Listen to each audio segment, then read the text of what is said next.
சின்னஞ்சிறு வயதில் எனக்கோ சித்திரம் தோணுதடி.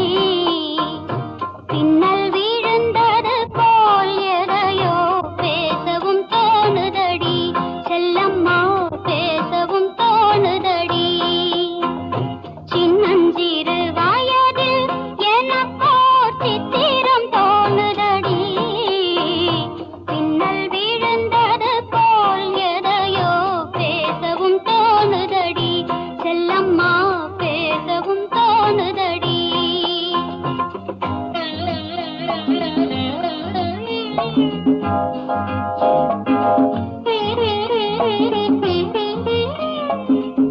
Thank you.